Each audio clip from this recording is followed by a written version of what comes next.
Hello বন্ধুরা, কেমন আছো বলো? Back to my mini blog. ঠিক আছে, আমি একটা ছোট্ট মিনি ব্লগ নিয়ে চলে এলাম। দেখো আজকে আমি কি রান্না করছি। রান্নার মধ্যে আছে আজকে পটল চিংড়ি। ঠিক আছে, একদিকে চিংড়ি ভাজা হচ্ছে, এদিকে আলু পটল ভাজা হয়ে গেছে, আর এটার মধ্যে মশলা সব কিছু দেওয়া আছে। একদিকে দেওয়া আছে টক দই। চলো, এটাও তো একদিকে হচ্ছে, আর একদিকে ভাত বসিয়ে দিলাম। ভাতটা কিসে বানাই দেখো, ভাতটা হচ্ছে রাইস কুকারে বানাই।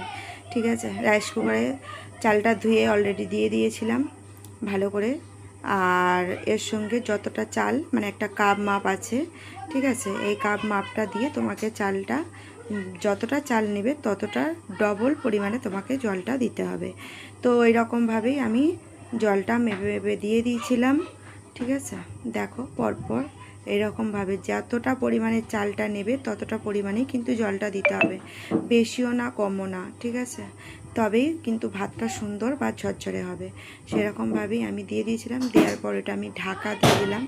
দেওয়ার পরে, ঢাকাটা দেওয়ার পরে আমি ওইদিকে কানেকশানটা লাগিয়ে দিয়ে, আর নিচে এই যে সুইচটা দেখছো, এই নিচের সুইচটা কুকিং আর্ম থাকে, ওয়ার্ম থাকে, সেটা কুকিং করে দিলাম। দেখো ভিডিওটি কেমন লাগলে, ভালো লাগলে